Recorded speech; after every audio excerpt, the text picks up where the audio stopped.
चांद को हिंदू राष्ट्र के रूप में घोषित किया जाए, संसद से प्रस्ताव पास करके। अंधभक्त लिख रहे हैं कि रात को तूरत पे दाएंगे, रात तो तूरत पे दाएंगे और डैडी भी साथ में जाएंगे, फिर घूमते वापस आ जाएंगे। ये कह रहे हैं कि चांद पर जाकर हिंदू राष्ट्र बनाएंगे। जितने भी लोग चांद पर, स्वामी जी जो कह रहे हैं और भी जो लोग कह रहे हैं, इन सबको विक्रम लैंडर में बिठाया जाए और रॉकेट में बिठाकर इनको सबको चंद्रमा पर भेजा जाए। चंद्रमा का टेम्परेचर 70 डिग्री है। 70 डिग्री टेम्परेचर में क्या मानव जिंदा रह सकता है? ये बताइए ना, ह्यूमन बॉडी जिंदा रह सकती है क्या? ये कह रहे हैं कि हम चंद्रमा पर वहां हिंदू राष्ट्र बनाएंगे। हर चीज को हिंदू और मुसलमान से जोड़ देना, ये भारतीय जनता पार्टी की पुरानी आदत है। अभी ट्विटर पर एक व्यक्ति लिख रहा था कि अब सूरज पर जाने की तैयारी हो गई, तो मैं ट्विटर पर जाकर उसको लिखता हूँ कि भैया ये बता मुझे कि जो सूरज पर तुम जानते हो कि सूरज की गर्मी का तेज कितना है? वो कहता है नहीं, लेकिन हम रात में सूरज पर जाएंगे। तो आप ये सोच कर देखिए कि लोग अंधभक्ति में इतने पागल हो गए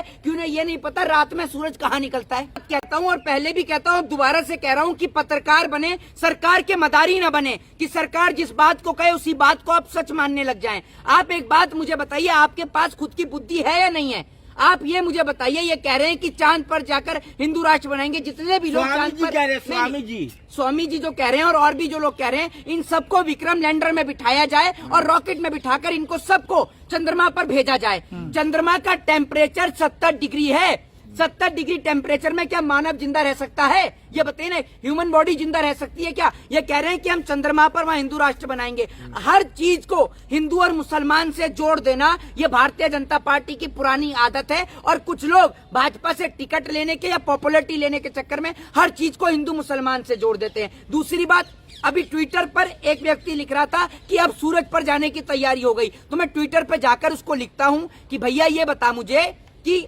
जो सूरज पर तुम जानते हो कि सूरज की गर्मी का तेज कितना है? वो कहता है नहीं, लेकिन हम रात में सूरज पर जाएंगे। तो आप ये सोच कर देखिए कि लोग अंधभक्ति में इतने पागल हो गए कि उन्हें ये नहीं पता रात में सूरज कहाँ निकलता है।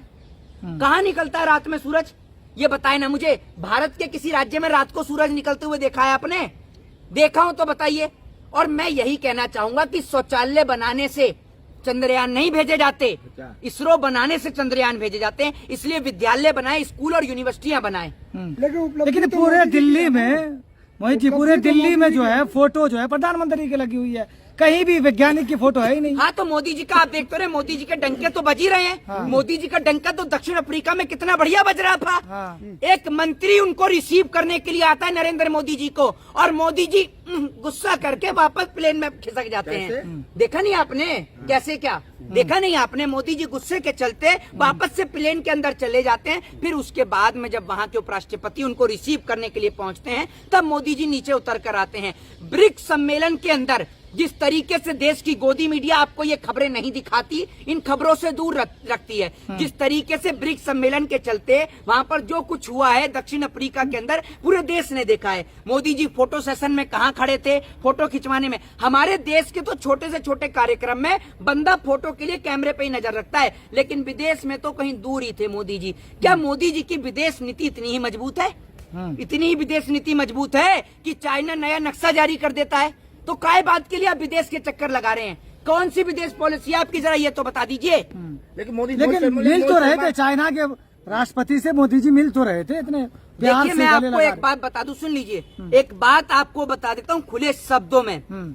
जिस किसी व्यक्ति ने ये चेतावनी इस देश में रहने वाले उन प्रत्येक राजनेताओं के लिए है जो राजनेता इस देश के अंदर हिंदू और मुसलमान के नाम के नफरत का जहर फैलाते हैं, ये उन प्रत्येक राजनेताओं के लिए खुली चेतावनी है कि जिस किसी ने इस भारत देश के अंदर इसको तोड़ने का प्रयास किया या इसके टुकड़े करने का प्रयास किया या यहाँ के रहने वाले हिंदू मुस्लिम को बांटने का प्रयास किया, आज वो लोग अपनी कब्र के अंदर या शमशान घाट के अंदर पड़े हुए हैं। अच्छा। याद रखिएगा, जिसने भी हिंदू और मुसलमान को लड़ाने की कोशिश करी, या तो वो कब्र में होगा या शमशान घाट में होगा। राजनीति करिए, राजनीतिक मुद्दों पर, एजुकेशन पर, हेल्थ पर, डेवलपमेंट पर, लेकिन जब आप मंदिर और मस्जिदों के नाम पर इस देश की जनता को लड़ाएंगे, उन्हें भिड़ाएंगे, तो इस देश का नौजवान, इस देश का युवा और इस देश के लोग आपको हरगिज माफ नहीं करेंगे। मोहित शर्मा, चांद पर अगर हिंदू राष्ट्र बन भी जाता तो क्या आपत्ति है आपको? अरे बना लीजिए, पूरा विश्व से हिंदू राष्ट्र दिखेगा।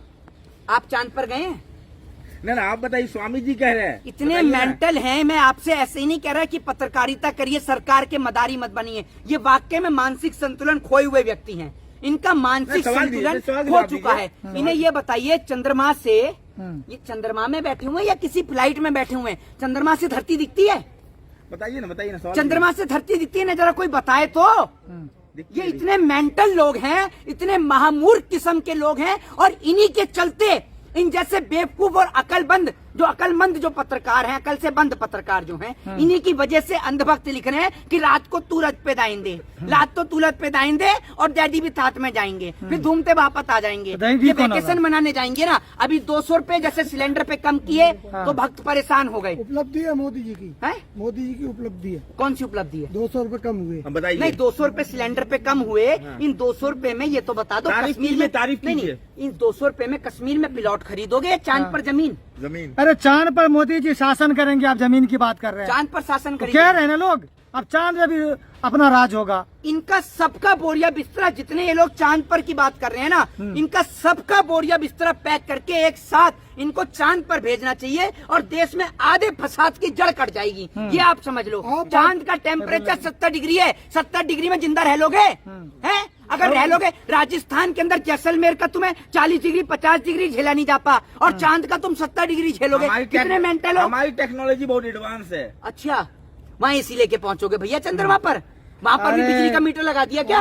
अरे कह रहे हैं कि हम विपक्ष को झेल रहे हैं, चांद क्या है? हैं? कह रहे हैं विपक्ष को झेल रहे हैं, हम चांद क्या है? तो विपक्ष को झेल रहे हैं। हाँ। विपक्ष आपको झेल रहा है और पूरा देश आपको झेल रहा है।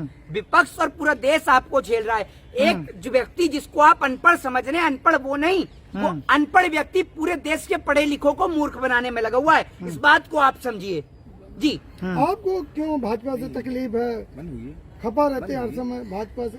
ये ऐसे लोग हैं जो चिल्ला रहे हैं। मैं आपको बता दूं कि इनका ये ऐसे लोग हैं जो कह रहे हैं ना कि भाजपा से जिसको तकलीफ है और मोदी जी के राज में ये हो गया वो हो गया। ये ऐसे लोग हैं जिनके डैडी की यानी पिताजी की दुकान बंद हो गई, माँ की गैस की सब्सिडी खत्म हो गई, भाई की नौकरी चली गई, और इनका कच्चा पीछे से पूरी तरीके से फटा पड़ा है। और उसके बाद भी ये फेसबुक पर लिख रहे हैं आएगा तो मोदी जी और देश की अर्थव्यवस्था अच्छी कर दी है। आप आदत से मजबूर हैं, समझ रहे हैं? जैसे एक बंदर का ऐड आता है ना, जिसमें बंदर का ऐड आता है, बंदर खुजाता है, तो उसमें ना वो ये बोलता है कि ये आदत से मजबूर है, लेकिन आप नहीं। तो यही पत्रकारों का है कि आप आदत से मजबूर हैं जी। बाल विकास मंत्रालय है, वो ना बाल पे बोलती है, ना विकास पे, ना महिला पे।